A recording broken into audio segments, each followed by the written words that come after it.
Bonjour à toutes et à tous, je m'appelle Madeline Rivola, je suis diététicienne nutritionniste et aujourd'hui, je vous présente un webinaire sur le thème de l'alimentation, stress et sommeil.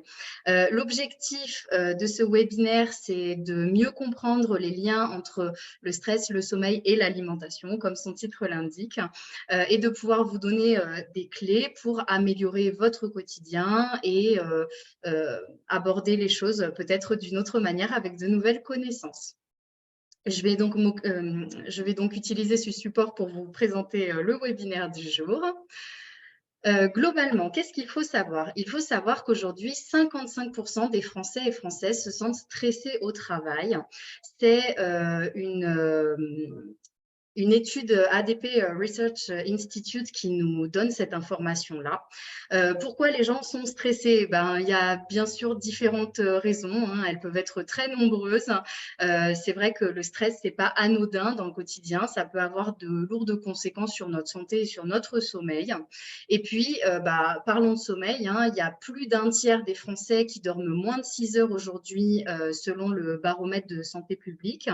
Ce qui est des chiffres ce qui sont des chiffres plutôt alarmants puisque en moyenne un Français dort 6 heures 42 minutes par 24 heures et on est pour la première fois en dessous des 7 heures minimales quotidiennes qui sont habituellement recommandées pour une bonne récupération. C'est vrai que plus d'un tiers des Français, c'est quand même un chiffre très élevé. Et donc, le but, c'est d'essayer de comprendre un petit peu pourquoi et quels peuvent être les liens entre les deux. L'idée étant d'essayer de se prémunir, entre guillemets, de tous les problèmes épidémiologiques comme les maladies comme l'obésité, le diabète de type 2, etc., l'hypertension artérielle, qui peuvent être liées à ce manque de sommeil ou à ce stress chronique. Globalement, la définition du stress, c'est un état réactionnel de l'organisme qui est soumis à une agression brusque. L'agression brusque, ça peut être tout et n'importe quoi, c'est-à-dire que ça peut être un klaxon dans la rue, ça peut être un dinosaure qui vous court après. Enfin bref, voilà, l'agression brusque, c'est quelque chose qui est assez large finalement. Cette stimulation extérieure, elle va intégrer en nous, enfin, elle va être intégrée en nous et elle va être traduite au niveau du cerveau avec une réaction au niveau de notre encéphale qui va elle-même créer une réaction de l'organisme pour se défendre en fait contre cette agression. Si on parle bien évidemment de défense, ça veut dire qu'on est dans un état où le corps n'est pas très serein par rapport à ce qu'il est en train de se passer. Il va être dans une forme d'alerte qui va dire il faut bouger, il faut faire quelque chose, il faut mobiliser des ressources. Et en fait, ces ressources vont arriver dans le corps grâce à des hormones, enfin plutôt, ces ressources, on va les trouver grâce aux hormones. Le but va être bien évidemment de survivre aux dangers qui pourraient nous attaquer. Voilà. Il va y avoir donc ça une première phase et puis une seconde phase de résistance où c'est vrai que le corps va essayer de résister à cet état de stress, utiliser les ressources qu'il a essayé de mobiliser et continuer d'en mobiliser de nouvelles au cas où on ressentirait de nouveau un stress. Je pense à une collègue qui nous parle pas très gentiment et puis 2 heures après, elle nous reparle pas très gentiment, etc., etc. Et puis après, quelqu'un sur la route nous double de manière pas très polie. Et tout ça engendre des stress qui vont être des stress chroniques et qui vont à terme, et c'est la phase 3, créer une forme d'épuisement du corps et d'épuisement des ressources qui sont mobilisées et qui fait que le corps va être complètement à bout, il n'en peut plus au bout d'un moment. Donc, comme vous l'aurez compris, il y a plusieurs types de stress en fait. On va avoir un stress aigu qui va déclencher une émotion intense et qui va pousser à l'action. Celui-là, il va être utile pour tout ce qui est survie, pour la motivation sur un nouveau projet, pour voilà, se défendre si jamais on est attaqué ponctuellement. Mais c'est censé être un état qui est passager. C'est quelque chose qui ne doit pas durer dans le temps et qui ne dure pas dans le temps. Et là, une fois que la situation brutale a disparu, le stress, il n'existe plus non plus. C'est vrai qu'il y a une production hormonale, de l'adrénaline et autres, mais tout ça, ça va petit à petit partir du corps. Et puis, il y a un stress chronique où celui-ci, c'est un stress qui va être répété et qui, en permanence, va provoquer des petites décharges d'adrénaline qui va être cette adrénaline remplacée à terme par du cortisol. Ce cortisol qui, on l'appelle très régulièrement l'hormone du stress, parce qu'elle est produite par les glandes surrénales quand justement il y a un état de stress qui est répété. Au début, on a de l'adrénaline, puis cette adrénaline se transforme du coup à terme en cortisol, enfin plutôt est remplacée par du cortisol. Tout ça peut amener à des maladies métaboliques. C'est vrai que ce cortisol, il va faire augmenter, enfin plutôt la dégradation de ce cortisol va augmenter le taux de sucre dans le sang, mais aussi les triglycérides et autres. Donc, ça peut aussi avoir un impact sur notre métabolisme lipidique, sur les matières grasses. Et puis surtout, ça crée de l'inflammation, tout ça, et donc ça va diminuer progressivement l'efficacité du système immunitaire. Donc, c'est vrai que quand on est tout le temps stressé, on peut avoir tendance à être plus souvent malade. Parlons un petit peu du sommeil, maintenant qu'on a abordé le stress. Comment ça se passe? Déjà, le sommeil, il faut savoir que c'est indispensable à la santé et au bien-être en règle générale, et ça représente plus d'un tiers de notre vie. Donc, choisissez bien votre matelas parce que globalement, un tiers, c'est quand même beaucoup. Il y a plusieurs phases dans l'endormissement. D'abord, on va avoir, dans le sommeil plus exactement, d'abord, on va avoir une phase d'endormissement avec un sommeil qui est plutôt léger. Puis ensuite, on va avoir une phase de sommeil profond qui va être plutôt un sommeil réparateur. Puis une phase de sommeil paradoxal où là, ça va être les phases de sommeil où on rêve. Et puis une phase de latence qui va mener ensuite au réveil. Ces cycles durent en moyenne 1 heure et demie et on va dire qu'une nuit est composée de 4 à 6 cycles en fonction des personnes.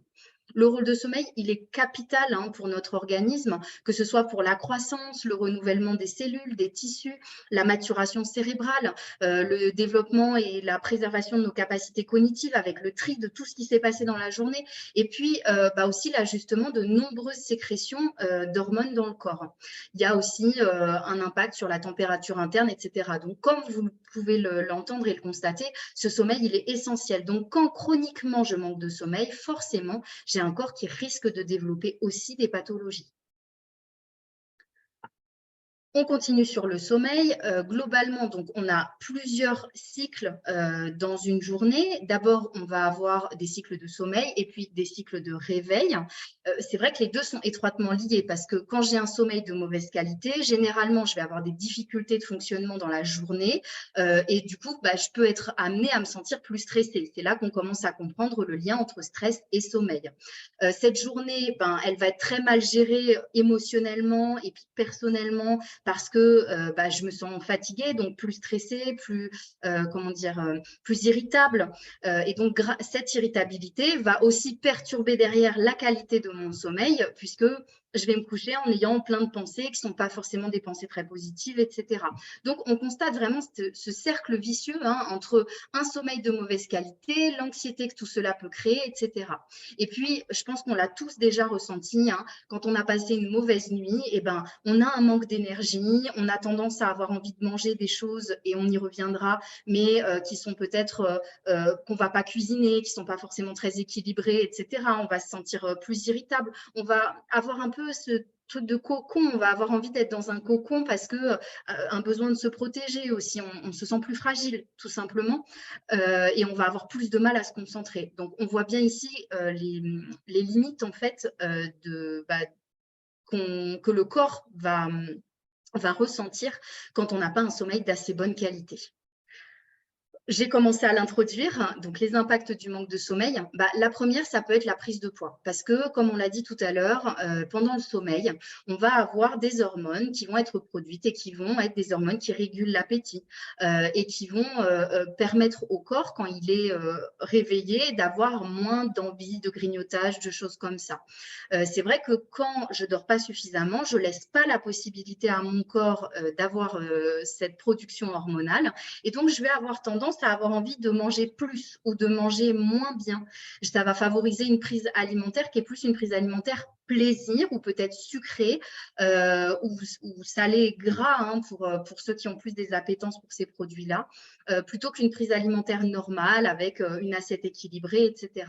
Donc, tout cela va augmenter l'apport calorique et petit à petit déséquilibrer la balance entre les apports alimentaires, les calories qu'on ingère, et puis les besoins physiques et physiologiques qui sont les calories qui sont dépensées dans une journée par mon activité, que ce soit mon activité physique ou cérébrale. Tout ça, à terme, entraînera certainement une prise de poids et puis une augmentation des tissus graisseux qui sont dans le corps. Cette augmentation elle-même peut entraîner des maladies chroniques comme le diabète, l'obésité, des maladies cardiovasculaires qui ne sont pas souhaitables, hein, bien évidemment. On veut essayer de les retarder le plus longtemps possible.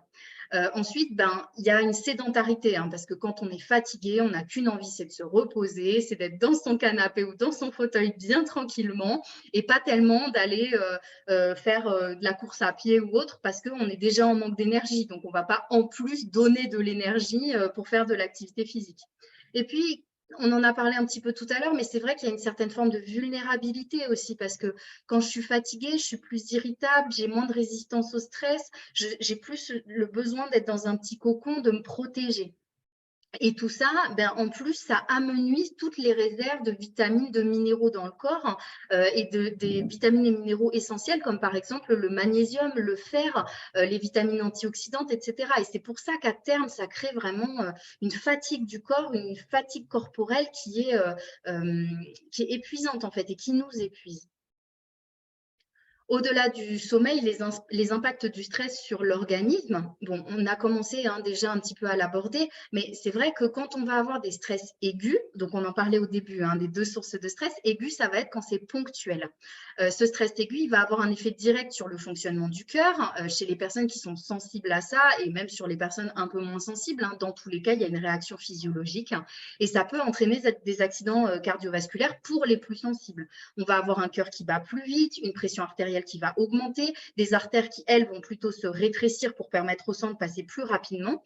Et puis, ce sang, il va avoir tendance à coaguler plus facilement puisque les artères étant plus réduites, le sang va avoir tendance à coaguler. Et si ça s'est répété en stress chronique, forcément, je vais avoir cet effet-là, mais un petit peu en permanence. Donc, il va y avoir plus de risques de maladies cardiovasculaires, comme de l'hypertension artérielle ou encore des infarctus du myocarde, à force de création en fait de coagulation dans le sang. Et puis c'est vrai que quand ce stress est seulement aigu, l'hypertension elle ne dure pas. En fait, on a une période d'hypertension artérielle et hop, cette période derrière est terminée une fois que le stress est passé. Mais quand l'anxiété est permanente, quand il y a des pensées stressantes tout le temps, une charge mentale importante, en fait ce stress il redescend jamais et donc cette pression artérielle elle est toujours un petit peu élevée. Et donc, elle peut entraîner à terme les maladies cardiovasculaires dont on vient de discuter. Et puis, concernant les muscles, en fait, quand on est un petit peu sur le qui-vive, en quelque sorte, il y a des légères contractions musculaires et on va avoir ces petites contractions permanentes. Donc, on va être en permanence, donc on va être toujours un petit peu tendu. On va avoir la nuque, les mâchoires, le dos qui peuvent être un petit peu tendus. À force de ça, pareil, il va y avoir un épuisement du corps qui va faire que je risque d'avoir des douleurs, je risque d'avoir une fatigue généralisée parce que ce corps, il ne se détend jamais en réalité. Et un point qui est quand même assez important, hein, bien évidemment, tous sont importants, mais celui-ci, j'y tiens particulièrement. On peut considérer aujourd'hui que le stress et le système immunitaire et le microbiote ont vraiment un lien les uns avec les autres. Parce qu'en fait, ce stress chronique, le microbiote, hein, les cellules du système immunitaire, elles sont très sensibles aux hormones du stress. Quand le corps il est dans un état de stress chronique, le système immunitaire il est activé vraiment en permanence et tout ça, ça crée de l'inflammation dans le corps. Cette inflammation, elle va être dirigée contre le microbiote. Donc, le microbiote, c'est toutes les petites bactéries que vous avez dans vos intestins et qui vous permettent de digérer correctement, de faire, de réintroduire certaines choses dans votre corps, d'en manger certaines autres, etc. Donc, ce petit microbiote, il est très important pour nous. Et surtout, ce microbiote, il a un gros impact dans le système immunitaire. Donc, si ce microbiote est altéré, eh ben, globalement, il risque d'y avoir des problèmes avec le système immunitaire. La perturbation entre le système immunitaire, il y a un dialogue entre les deux, et cette perturbation du dialogue, bah, ça peut modifier la composition du microbiote. Mettons, je vais avoir X cellules rouges, X cellules vertes et puis X cellules bleues. Et puis, normalement, mettons, j'ai un tiers, un tiers, un tiers. Et bien là, peut-être qu'à cause de ce stress chronique, je vais me retrouver avec des cellules rouges à 50% et puis 25-25 pour le restant. Mais forcément, cette modification va avoir un impact sur ma capacité de fonctionnement et la capacité de mes intestins à faire leur travail. Et donc, globalement, je risque d'avoir plus de problèmes de santé puisque tout est perturbé dans mon ventre, on peut dire ça comme ça. Globalement, le fait de prendre soin de son microbiote, c'est quand même quelque chose qui est très important. Et donc, réduire son niveau de stress au-delà d'une alimentation qui est équilibrée, ça permet pour tous les gens qui ont des douleurs qu'on appelle souvent colopathie fonctionnelle et autres. Ces colopathies fonctionnelles, elles peuvent avoir un lien avec le sommeil, elles peuvent avoir un lien avec le stress et réduire son niveau de stress ou travailler sur sa qualité de sommeil peut vraiment apporter un confort digestif dont les patients sont souvent très contents. Comment ça se passe? Alors, petit point biochimie. Globalement, comment ça se passe? On va avoir une muqueuse qui est saine, où il y a une étanchéité entre les cellules. Les bactéries ne peuvent pas passer entre les cellules. Par contre, les nutriments, les micronutriments, eux peuvent passer parce que le corps est bien fait. Quand j'ai un problème de ce qu'on appelle la dysbiose, c'est-à-dire un problème au niveau de mon microbiote, eh bien, qu'est-ce qui va se passer? Mes jonctions qui étaient ici vont se détacher, vont se casser en quelque sorte. Et donc, mes nutriments, bien sûr, eux, peuvent toujours passer, mais par contre, les petits microbes, eux aussi, ils peuvent passer. En rentrant dans la barrière gastro-intestinale, derrière, ils vont aussi passer dans le sang et puis ils vont venir nous infecter. Donc, cette immunité altérée, elle peut nous rendre plus sensibles aux infections, plus sensibles aux allergies, nous provoquer des problèmes de digestion, des problèmes avec les selles, que ce soit de la diarrhée ou de la constipation, et de l'inflammation, encore une fois, qui va provoquer des fois une malabsorption nutritive aussi, donc on est bien moins nourri en fait, moins bien nourri.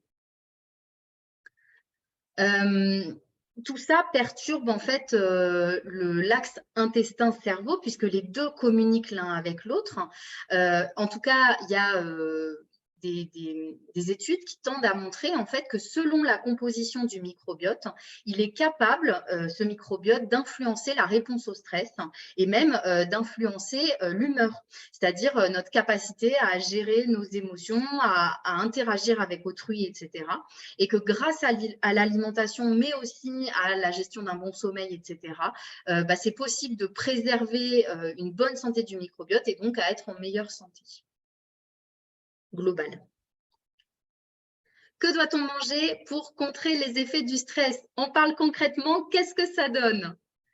Je vous présente la belle, la merveilleuse, l'incroyable pyramide alimentaire avec une alimentation de type méditerranéenne. Aujourd'hui, l'alimentation de type méditerranéenne n'a plus ses preuves à faire, entre guillemets.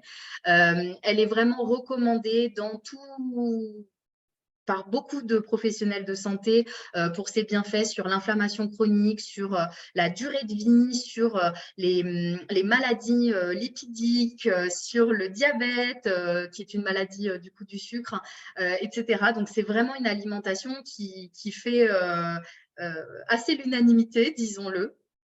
Globalement, à la base, elle est née dans des pays pauvres où l'alimentation méditerranéenne est plutôt diversifiée, mais elle est assez frugale avec des aliments qui sont simples et qui ne sont pas très abondants.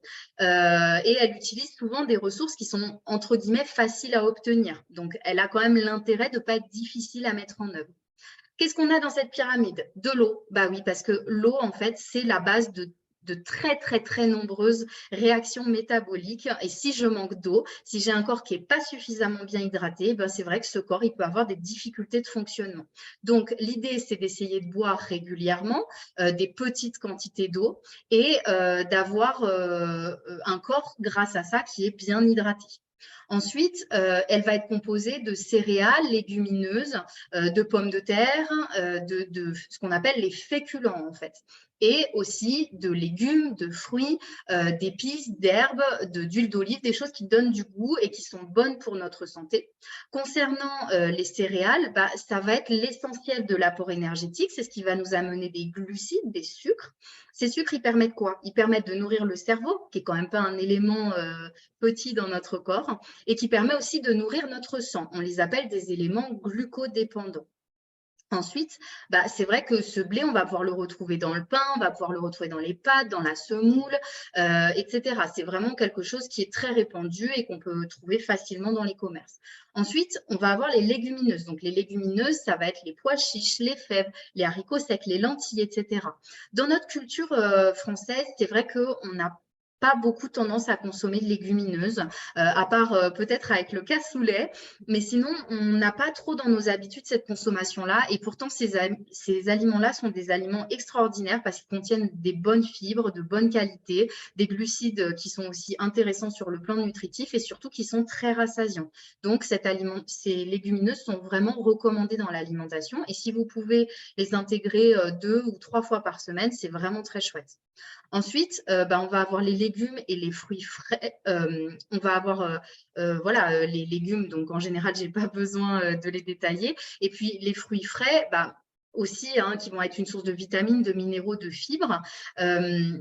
On va avoir aussi des fruits secs, les dattes par exemple, les figues séchées et autres, qui sont des produits qui ponctuellement consommés peuvent participer à combler nos besoins en vitamines, en minéraux et autres, mais ça reste quand même des produits assez sucrés, donc qui restent à limiter dans notre alimentation. On va toujours favoriser les fruits frais.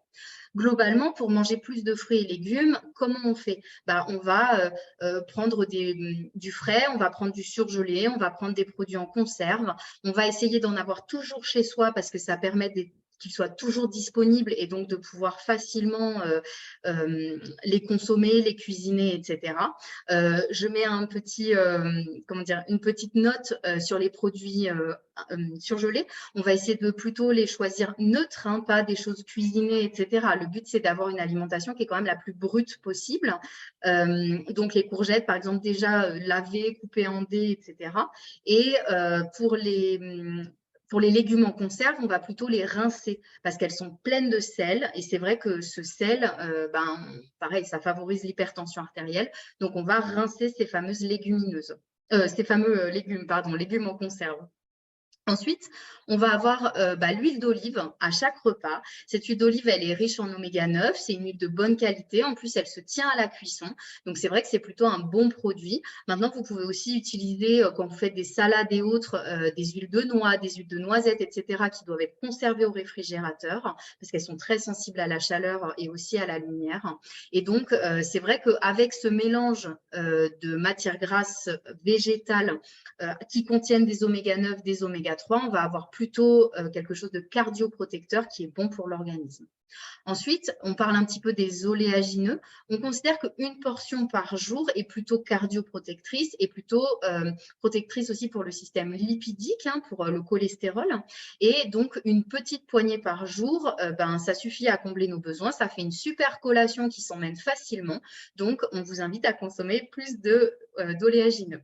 Et puis, on a les poissons et les fruits de mer. Donc, les poissons et fruits de mer, les recommandations, c'est un poisson gras. Plus le poisson est petit, mieux c'est, puisque moins il va être chargé de mercure. Donc, par exemple, on va avoir le maquereau, la sardine, tous ces petits poissons que vous trouvez dans des petites boîtes. Globalement, si vous pouvez les choisir plutôt neutres dans l'eau, ou si vous devez les choisir dans l'huile, plutôt dans une huile de colza qu'une huile de tournesol, c'est mieux parce que, encore une fois, ça va contenir plus d'oméga 3, l'huile de colza, et donc c'est mieux. Et si vous pouvez le choisir au naturel, c'est encore mieux. Donc, ces petits poissons gras une fois par semaine, et puis une fois par semaine, un poisson maigre, alors que ce soit de la dorade, que ce soit du cabillaud ou autre, vous faites en fonction de vos goûts et de vos préférences, mais on essaie d'avoir 2 fois par semaine du poisson ou des fruits de mer. Ensuite, le vin, parlons de l'alcool en règle générale. L'alcool, ça reste un produit sucré, c'est un produit qui est à consommer avec beaucoup de modération. Si on en boit un verre par jour, mais pas tous les jours, ça va. Et pour le vin, en fait, on parle du vin parce que le vin peut être cardioprotecteur s'il est à hauteur d'un verre à peu près par jour. Pour les alcools forts, par contre, les recommandations ne sont pas les mêmes, hein. Les alcools forts sont vraiment très déconseillés. Donc, à l'occasion, il n'y a pas de souci, mais on vous recommande de ne pas en consommer trop souvent. Et puis, fromage et yaourt, les produits laitiers, bah, une portion modérée par jour, hein, 1 à 2 portions par jour. Ça peut être un yaourt et une portion de fromage ou une portion de fromage toute seule ou un yaourt. Voilà, ces produits laitiers, ils participent à entretenir le réseau protéique du corps. Ils nous apportent un peu de calcium, un peu de vitamine D, et puis souvent c'est bon à consommer. Donc pareil, ce sont des produits qu'on peut consommer quotidiennement, mais dans des quantités modérées. Ensuite, dans l'alimentation méditerranéenne, on essaye de consommer des volailles et des œufs, mais pas tous les jours en fait, ou éventuellement en alternance. Mais globalement, on essaie de réduire la viande et de favoriser plutôt une alimentation qui est à base de légumineuses, avec une complémentation entre les légumineuses, mes fameux légumes secs, et mes céréales, donc les pâtes, le riz, etc., pour avoir toutes les protéines dont on a besoin pour le corps. Donc, les volailles, les œufs ont leur place, mais on essaye de les consommer pas forcément tous les jours. Et puis, la dernière étape de la pyramide, ça va être les viandes, les produits sucrés, les produits transformés, qui, eux, doivent être consommés le moins souvent possible parce qu'ils ont un impact plutôt négatif sur notre organisme. Et donc, pour le préserver, on va essayer de les consommer, mais vraiment avec beaucoup de modération. Et je fais un petit point ici sur l'activité physique. Activité physique quotidienne, donc ça peut être de la marche quotidienne, ça peut être de l'activité physique, le fait de bouger en fait. C'est ça qui est vraiment important, c'est de bouger. Et on va essayer peut-être aussi, en plus de ça, d'avoir une activité physique un peu plus intensive, 2-3 fois par semaine pour que le corps puisse produire les hormones, etc., qui sont en lien avec l'activité physique. On fait un petit point sur les vitamines du groupe B.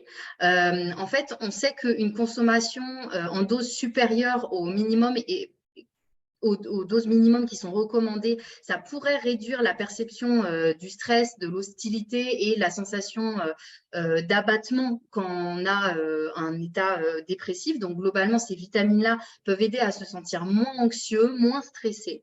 Globalement, vous les retrouvez dans quoi? Vous les retrouvez dans les céréales complètes. Ça tombe bien, on en a parlé à la slide d'avant. C'est vrai que ces céréales, excusez-moi, oui, j'ai oublié de le dire, on essaie de consommer des céréales plutôt complètes, alors au moins une fois par jour. Complète, ça va être quoi? Le pain complet, le riz complet, les pâtes complètes ou semi-complètes peut-être pour que ce soit plus régulier et que ça ait un goût qui parfois est moins, comment dire, est moins marqué que les produits complets.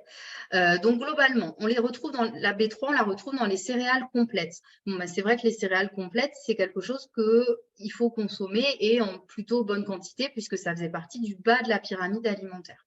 Et puis, le reste, c'est les viandes, les poissons. Globalement, on a dit quoi? Les poissons et les fruits de mer à peu près 2 fois par semaine. Donc, c'est une vitamine qui, par l'alimentation, va être amenée régulièrement. Ensuite, la B5, viande. Alors ça, on a dit qu'on essaye de la consommer avec modération. Le pain, encore une fois, c'est une céréale, donc globalement, c'est quelque chose qu'on va avoir plutôt pas mal dans son alimentation. Les produits laitiers, donc le lait et les produits laitiers, le fromage, on en consomme une fois par jour ou un yaourt une fois par jour, donc on en a aussi quotidiennement. Ensuite, la B6, pareil, dans mon poisson, dans les céréales et dans les fruits. Les fruits, j'en consomme tous les jours, on va dire 2 portions par jour à peu près. Donc, globalement, je couvre mes besoins en B6 et pareil, pour les céréales, on va en consommer quotidiennement et à tous les repas aussi. Donc, je vais avoir mes vitamines du groupe B6. Pour la B9, les légumes, globalement, on en consomme aussi à tous les repas. Des légumineuses, pareil. Et puis, le reste, on le retrouve dans les produits laitiers qu'on va consommer aussi quotidiennement pour une portion par jour. Donc, en fait, en réalité, si on regarde bien, toutes les vitamines du groupe B, si j'ai une alimentation plutôt de type méditerranéenne, je vais les avoir dans mon alimentation. La B12 dans les viandes, les produits laitiers, les poissons, tout ce qui va être d'origine animale en fait. On ne retrouve pas la B12 dans les végétaux. Et avoir donc une consommation plus régulière de ces produits-là me permet de lutter contre l'anxiété, contre le stress et éventuellement contre la dépression. On parle un petit peu de 2 autres vitamines qui sont importantes pour le corps. La vitamine C qui va avoir, qui en tout cas posséderait des effets antioxydants, un effet bénéfique sur le système immunitaire et qui aurait aussi un effet sur certaines réponses au stress. C'est essentiel de comprendre que la prise quotidienne d'une grande dose de vitamine C, ça ne permet pas particulièrement d'éliminer le stress, mais par contre, ça permet de diminuer la réponse physiologique quand on fait face à du stress. Donc, je vais quand même ressentir le stimuli, je vais quand même me sentir stressée, mais par contre, à l'intérieur, je vais peut-être avoir moins d'hypertension, je vais peut-être avoir moins d'inflammation. Et c'est l'effet de la vitamine C. Ensuite, la vitamine D, elle a un rôle qui est anti-inflammatoire. Elle est immunomodulatrice. Elle a bien sûr un rôle dans la calcification osseuse. Dans les os, on le sait, consommer de la vitamine D, ça aide à fixer le calcium sur les os. Et puis, au niveau dentaire aussi, on en a besoin. Globalement, la vitamine C, on la retrouve dans quoi? Pardon, je reviens sur ma vitamine C, mais on la retrouve dans les végétaux, dans les fruits, dans les légumes, en quantité variable en fonction des fruits et légumes que je consomme. Par contre, elle est très fragile, donc c'est vrai qu'elle va être sensible à la chaleur, à l'air, à la lumière. Donc, quand j'ai des légumes, par exemple, qui viennent de l'autre bout du monde, souvent, la vitamine C, elle a été quand même beaucoup altérée. Globalement, on considère en fait que la moitié de la teneur en vitamine C d'un aliment est perdue en 24 heures. Donc, c'est vrai que quand j'ai des choses qui voyagent sur du long terme, j'ai presque plus de vitamine C dans mon aliment. Et il faut savoir aussi que le tabagisme, mais on en reparlera un peu plus tard, ça entraîne un déficit en vitamine C. Donc, si vous fumez, il y a plus de risque d'avoir des carences en vitamine C. Je reviens donc sur ma petite vitamine D. Ma vitamine D, je la retrouve dans quoi? Je la retrouve dans les produits laitiers. Je vais la retrouver dans le jaune d'œuf, par exemple. Je vais la retrouver dans certains champignons comme les girolles, les cèpes, les morilles. Et je vais la retrouver aussi dans les poissons gras. Oh, tiens, ça tombe bien, on m'a dit d'en consommer une fois par semaine. Je vais en retrouver aussi, par exemple, dans le chocolat. Moi, j'ai un petit bout de chocolat de temps en temps. Et puis, dans les viandes, mais dans une moindre mesure. Dans le beurre, la margarine et autres aussi, je vais retrouver de la vitamine D. Donc, globalement, si j'ai une alimentation qui est plutôt équilibrée, plutôt de type méditerranéenne, je vais avoir des apports en vitamine C, des apports en vitamine D et des apports en vitamine du groupe B aussi. Donc, globalement, pour le moment, tout va pas trop mal. On parle un petit peu des omégas et notamment des oméga 3. C'est vrai que les oméga 3, ils sont essentiels à l'organisme parce que l'organisme ne sait pas les créer lui-même, il ne sait pas les synthétiser. Donc, pourtant, ces oméga vont être essentiels puisqu'ils vont permettre d'aider au contrôle de la tension artérielle. Tiens, ça nous intéresse. J'ai dit tout à l'heure que quand je suis trop stressée, j'ai une augmentation de la tension. Ils vont me permettre aussi de travailler sur l'élasticité des vaisseaux sanguins. Tiens, on m'a dit tout à l'heure qu'il y avait plus de pression et que mes vaisseaux étaient plus resserrés. Donc, forcément, je vais avoir plus de pression dessus. Et puis, ils vont aussi avoir un impact dans le développement du système nerveux qui participe à envoyer les messages au niveau du corps. Donc, en fait, quand on entend ça, on se dit bien que les oméga 3 ont un impact très important par rapport au stress. L'intérêt, c'est quoi? C'est où est-ce que je les trouve, ces oméga 3? Ces oméga 3, je les retrouve par exemple dans les graines oléagineuses, dans les amandes, dans les noix, dans les noisettes, dans les pistaches. Et ça tombe bien puisqu'on a dit qu'en consommer à peu près une petite poignée par jour, ça aidait. Donc, tout est en cohérence, comme vous pouvez le voir depuis le début. On va aussi les retrouver, par exemple, dans les huiles, donc dans les huiles de noix, les huiles de colza, même dans l'huile de soja, on en retrouve. Donc, globalement, dans ces huiles-là qui sont riches en oméga 3, elles vont m'aider, ces huiles et ces graines oléagineuses, à être plus protectrices, à m'aider à gérer mon stress et à gérer mon profil lipidique. Et on vous recommande de consommer des aliments issus de la filière bleu-blanc-cœur. Alors, on n'en trouve pas toujours partout, mais on trouve des volailles bleu-blanc-cœur, on trouve des œufs bleu-blanc-cœur. En fait, cette filière, elle a pour but de nourrir les animaux elle garantit de nourrir les animaux avec des graines de lin et éventuellement d'autres aliments qui sont riches en oméga 3 et qui permettent donc aux poulets ou aux œufs d'être eux-mêmes plus riches en oméga 3. On parle aussi du zinc, puisque le zinc, c'est une hormone qui aiderait à lutter contre la colère et contre la dépression. Globalement, qu'on la prenne seule ou combinée à d'autres vitamines, elle va avoir cet effet bénéfique. C'est un oligo-élément, donc c'est-à-dire que c'est un sel minéral. Il va être présent en faible proportion dans notre corps, mais cette faible proportion, si elle est altérée, pour autant, ça va avoir un impact négatif sur l'organisme. C'est vrai que ça va aider à stimuler les défenses immunitaires, à protéger contre le vieillissement cellulaire, à maintenir une bonne qualité de peau, des ongles, des cheveux et autres. Et globalement, ça va améliorer aussi tout ce qui est cicatrisation, hein, tout ce qui est au niveau de la peau. Ça va avoir un rôle dans la vue, dans le goût, dans l'odorat. Et puis, surtout, ça peut avoir aussi une activité antioxydante qui est essentielle. On parlait tout à l'heure d'inflammation. Avoir un impact antioxydant quand on a de l'inflammation, c'est nécessaire. Globalement, on la retrouve où? Dans le pain, notamment dans le pain de seigle, dans les oléagineux et notamment dans le sésame ou les graines de sésame. Vous remarquez que depuis tout à l'heure, tous ces aliments qu'on vous donne, ce sont des aliments qui contiennent des vitamines et qui sont en cohérence avec la pyramide de tout à l'heure. Donc, dans le fromage, comme le maroilles, le morbier, un petit peu dans le chocolat et puis un petit peu dans les viandes, poissons ou œufs. Donc, c'est vrai que consommer ce type d'aliments-là, dans le cadre d'un équilibre alimentaire, peut vous aider aussi à mieux gérer vos humeurs, tout simplement. On en parlait tout à l'heure de notre petit microbiote, de nos petits habitants qui sont dans les intestins. C'est vrai que ce microbiote, comme on l'a vu tout à l'heure, il est capable d'influencer la réponse au stress et même d'influencer notre humeur. Donc, on va essayer d'avoir le plus possible un microbiote en bonne santé et de protéger notre barrière intestinale pour faire baisser l'inflammation dans le corps et avoir un système immunitaire préservé. Il existe deux types de produits dont vous pouvez entendre parler. Le premier, ce sont les probiotiques. Je suis navrée pour ça. Le premier, ce sont les probiotiques. C'est des micro-organismes qui vont être apportés par l'alimentation ou par des compléments alimentaires. Donc, en gros, ces probiotiques qui vont permettre de retapisser les intestins avec des petites bactéries. Ils vont venir soutenir la flore qui est déjà présente, puisque en général, on a quand même une flore, même si elle est déséquilibrée. Et ils vont avoir un effet, mais que pendant leur consommation. Si globalement, je prends des probiotiques et que j'arrête de les prendre, je risque de perdre les effets positifs de ces probiotiques. Donc, c'est important d'en apporter régulièrement via des aliments qui sont fermentés, comme les yaourts, par exemple, qui sont des produits fermentés, comme le fromage, et notamment les fromages persillés, comme le bleu, le roquefort et autres. Tout ce qui va contenir aussi une croûte, comme le camembert, le brie, tout ça, ce sont des petits micro-organismes qui vont venir nous aider au niveau du microbiote. Il y a aussi tous les produits comme les pickles, les cornichons et autres, qui sont des produits qui ont eu une macération.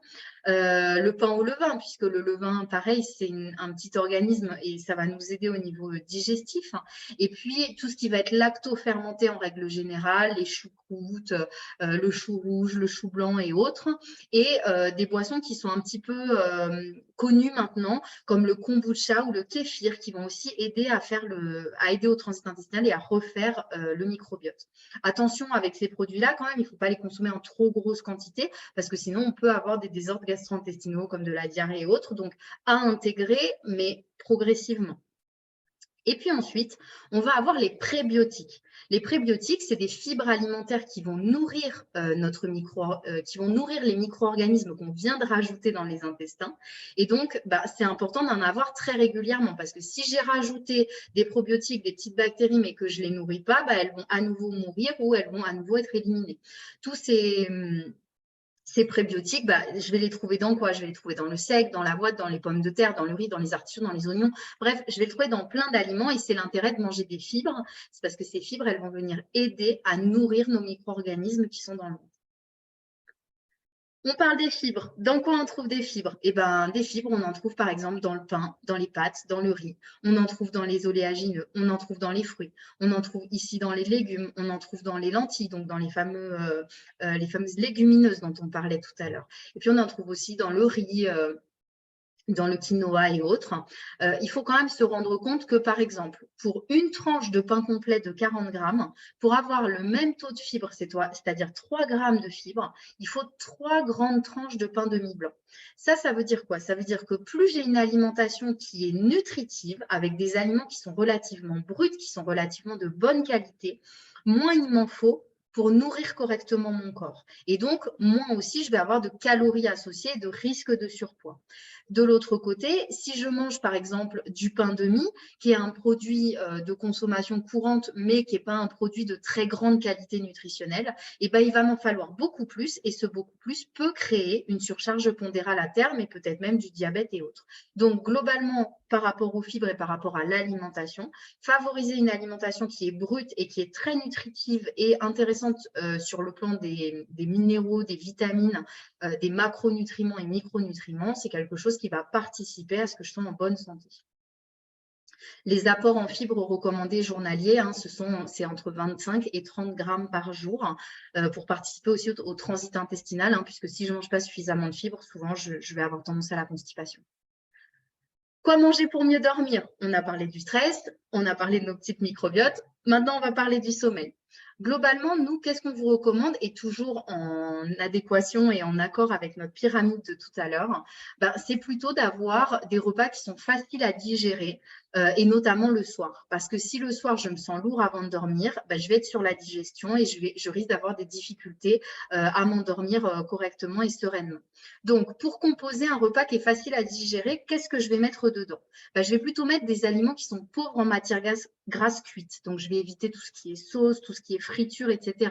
Parce qu'on sait qu'une alimentation trop grasse sur le sommeil, c'est plutôt nuisible et ça peut modifier a priori la sensibilité de l'organisme à certaines hormones et donc stimuler l'éveil, participer à l'envie de manger, etc. Ensuite, on va essayer de mettre une source de protéines maigres comme de la volaille, ou du poisson ou des œufs ou encore même des produits laitiers. Ces sources de protéines maigres animales, mais aussi une source de protéines maigres végétales comme des légumineuses, hein, ce qui évitera de manger de la viande, du poisson ou des œufs. C'est plus facile à digérer et c'est moins gras. Donc, on retourne au point numéro 1 en essayant de limiter les choses trop grasses. Donc, on a une assiette avec quoi? Avec des végétaux hein, qui vont m'aider sur le plan à nourrir mon petit microbiote. Je vais avoir par exemple des céréales qui vont permettre d'avoir des glucides de bonne qualité, des glucides complexes et qui vont du coup pas me faire des pics d'insuline, etc. dans la nuit, me provoquer ce qu'on appelle de l'hyperglycémie. Donc, je vais avoir une source de légumineuses, une source de céréales et puis une source de végétaux pour avoir un repas qui est complet, qui est bien nourrissant, ne pas m'endormir en ayant faim, pouvoir passer toute la nuit sans avoir faim. À ça, je peux y rajouter un fruit et ou un yaourt, par exemple, et des matières grasses, mais on évite les matières grasses cuites, surtout. Donc, ce n'est pas si compliqué que ça hein, de faire un repas équilibré. On va plutôt se tourner vers un repas végétarien en réalité. Bien sûr, mâcher correctement aide grandement à la digestion puisque quand tout est déjà broyé, que l'estomac n'a pas énormément de brassage à faire, c'est plus facile pour la digestion et plus facile pour l'absorption. Et puis, on va essayer de dîner 2 à 3 heures avant de se coucher parce que ça laisse le temps au corps de digérer et ensuite de se mettre tranquillement au repos. Avoir une source de magnésium dans notre alimentation, ça permettrait de lutter contre la dépression et contre l'anxiété. Hein. Souvent, on dit manger du chocolat. Et ça aiderait à mieux dormir puisque ça a un effet myorelaxant. Ça permet de relaxer les muscles. Ce magnésium, on le retrouve dans quoi? On le retrouve dans les légumineuses. Tiens, ça tombe bien, on propose d'en manger. Dans les graines oléagineuses, et bien pareil, hein, on essaye de les intégrer un peu quotidiennement. Dans les légumes et éventuellement certaines eaux minérales comme l'épar. Et puis dans les herbes aromatiques comme la coriandre, la menthe, la ciboulette et autres. Globalement, c'est vrai qu'on dit que quand on est très stressé, par exemple, on va avoir tendance à utiliser du magnésium puisque ce magnésium, il va augmenter le niveau de cortisol, j'en parlais au début du webinaire. Et en fait, ce cortisol, quand il augmente, il va faire fuiter du magnésium et donc je vais perdre du magnésium. Donc, un complément en magnésium, ça peut avoir un effet bénéfique sur le sommeil parce que ça peut avoir aussi un effet bénéfique sur mon humeur et ma gestion des émotions au quotidien. On fait quand même attention hein, avec le magnésium en complémentation. On fait sur l'avis du médecin, etc. Et ça peut aider aussi à combattre toutes les douleurs musculaires, les crampes et autres. Donc, c'est un produit qui est intéressant, mais avec l'accord de votre médecin et éventuellement une prescription du médecin. Et on sait aujourd'hui aussi que les complexes entre la B6 et le magnésium, ça aide à ce que le magnésium soit mieux absorbé. Donc, la plupart des compléments que vous prendrez, c'est magnésium B6, B6 magnésium. On parle un petit peu des boissons, hein, parce que c'est vrai que ces boissons, comme le café, le thé, ben en fait, le thé et le café, c'est la même molécule. Chimiquement parlant, c'est la même molécule. Et ce thé ou ce café, ben, ça peut être très excitant pour l'organisme. Et derrière, on peut avoir des difficultés à s'endormir. Cette présence de caféine, ben, elle va faire augmenter la pression artérielle. Donc, elle peut amener une légère forme de tachycardie, c'est-à-dire le cœur qui bat plus vite. Ça peut aussi générer de l'anxiété sur certaines personnes, hein, d'après l'ANSES, qui est l'Agence de santé en France. Et puis, ça peut réduire aussi la capacité à s'endormir, hein, surtout si c'est trop proche du moment de l'endormissement.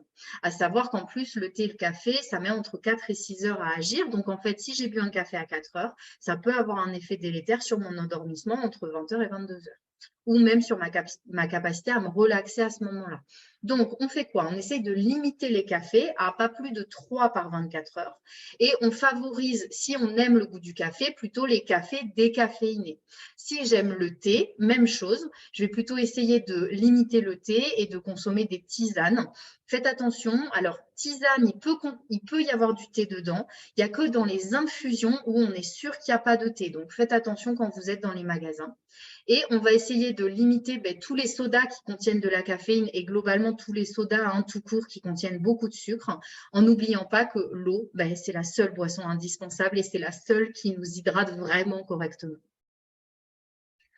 On fait un petit point sur l'alcool et puis un petit point sur le tabac. On en a déjà un petit peu parlé du tabac tout à l'heure, mais en fait, la nicotine, c'est un stimulant qui va retarder l'endormissement et qui va avoir tendance à augmenter les réveils nocturnes et à rendre le sommeil en moyenne plus léger. Donc, c'est vrai que je vais avoir plus tendance à me réveiller s'il y a un bruit ou ce genre de choses. Et puis, l'alcool, sur le moment, on se sent un peu comme ça, un petit peu fatigué. Ça a une action un petit peu sédative, mais en fait, ça va plutôt favoriser une instabilité du sommeil parce que ça ne permet pas un sommeil qui est très réparateur. On va avoir des phases de réveil régulières. Comme le corps essaye d'expulser l'alcool, on peut avoir tendance à se réveiller en ayant envie de boire, etc. Donc, même si ça a une action sédative, c'est un faux ami. Enfin, on reparle de l'activité physique, mais c'est vrai que l'activité physique, que ce soit sur le stress ou sur le sommeil, a un effet extrêmement positif, extrêmement bénéfique. Quand on ne fait pas assez d'activité physique, en étant trop sédentaire ou autre, on va avoir tendance à avoir une diminution de la qualité et de la quantité de sommeil. On va avoir progressivement, on va perdre l'envie de se dépenser, on va avoir moins de vigilance et puis surtout, c'est un cercle vicieux qui à terme peut mener à de l'insomnie parce que le corps ne se dépense pas suffisamment et en ne se dépensant pas suffisamment, il ne va pas faire les régulations hormonales dont il a besoin. Donc, on peut avoir lié à ça tout un tas de problèmes physiques, mais aussi des problèmes de mémoire, des problèmes de concentration, des maux de tête, des douleurs musculaires alors qu'on ne fait pas d'activité physique. À l'inverse, c'est vrai que quand on a une activité physique régulière, on va avoir tendance à s'endormir plus rapidement, à avoir des réveils nocturnes qui sont moins fréquents, à avoir un sommeil plus réparateur, plus profond, de meilleure qualité, plus durable, etc. et à se sentir plus vigilant. On reparle un petit peu des recommandations. En fait, il y a des études qui montrent aujourd'hui que la pratique régulière d'une activité physique, c'est-à-dire 1 heure à 1 heure et demie d'activité au moins 3 fois par semaine, pendant 4 mois. Alors, pendant 4 mois, mais à hauteur de 30 à 45 minutes par jour. On ne dit pas de passer toute sa journée à la salle à soulever des poids, ce n'est pas du tout ça. Mais juste ces 3 fois par semaine, 1 heure à 1 heure et demie, ça suffit à améliorer la qualité du sommeil et la vigilance pendant la journée. Donc, en général, on se sent mieux et on a plus de performance, notamment sur le plan cognitif et psychomoteur. Donc, vraiment, nous, on vous invite à faire de l'activité physique, que ce soit des activités d'endurance comme du vélo, de la natation, de la marche à pied, de la course, que ce soit après le travail, entre midi et 2 ou autre, trouver une organisation qui vous permet de faire de l'activité physique pour les bénéfices sur votre organisme. Quelques conseils complémentaires, hein. C'est vrai qu'avoir une vie avec des horaires réguliers, le corps aime bien la régularité. Donc, c'est vrai qu'avoir des horaires de sommeil réguliers et même le week-end, donc pas pendant la semaine, je fais du 7h, 22h et puis après, je me couche à 3h du matin, je me réveille à midi. Ça aide globalement à avoir un rythme veille-sommeil qui est agréable pour le corps et qui permet d'avoir un sommeil plus qualitatif. Ensuite, on essaye d'avoir des réveils plutôt dynamiques, c'est-à-dire qu'on va ouvrir les volets, on va éviter de végéter sur le téléphone pendant un quart d'heure avant de se lever, etc. On va essayer d'avoir vraiment un réveil où on se lève, on fait quelques exercices d'étirement, etc. Ça favorise aussi une meilleure, une meilleure circulation sanguine, etc. Donc, c'est bon pour l'organisme. Et puis, on peut essayer de faire des micro-siestes. Alors, les micro-siestes, c'est un entraînement, c'est-à-dire qu'au début, c'est plutôt compliqué parce qu'on a du mal à s'endormir, etc. rapidement. Mais en fait, une fois qu'on a pris un peu le pli, on va dire ça comme ça, faire une micro-sieste en début d'après-midi de 5-10 minutes, ça permet d'aider à maintenir la vigilance sur le reste de la journée et c'est donc plutôt bénéfique pour l'organisme. Ensuite, on va essayer de se mettre dans une ambiance la plus calme possible, dans des conditions de détente, de relâchement, éviter de surchauffer la chambre, être plutôt dans la pénombre, essayer de ne pas avoir de perturbations sonores, pas d'écran, hein, et idéalement 2 heures avant de dormir, hein, on coupe les écrans pour que les hormones et notamment la mélatonine puissent faire son travail et proposer un état de relâchement et un état d'endormissement. Et puis, si j'ai tendance à faire de l'insomnie chronique, que ça a un effet délétère sur ma santé, sur avis médical, bien évidemment, je peux essayer de prendre une complémentation en mélatonine, l'hormone dont je vous parlais tout à l'heure, qui est une hormone de sommeil, qui peut aider en supplémentation à avoir un sommeil de meilleure qualité, à s'endormir plus rapidement, etc. On vous propose bien évidemment de vous fixer des objectifs suite à ce webinaire, puisque celui-ci touche à sa fin, qui reprennent un petit peu les conseils que j'ai pu vous donner tout au long de ce webinaire. Le premier, c'est augmenter sa consommation de fibres. On a vu à peu près dans quoi on retrouvait 3 grammes de fibres et puis qu'il fallait essayer d'atteindre 25 à 30 grammes par jour. Ça peut être augmenter sa consommation d'oméga 3 en ayant une alimentation plus équilibrée, en consommant plus de poissons gras, plus d'oléagineux, plus de matières grasses végétales qui en contiennent. On peut aussi augmenter sa consommation d'aliments qui vont être riches en magnésium pour essayer de gérer, si j'ai un stress chronique, mon niveau de magnésium.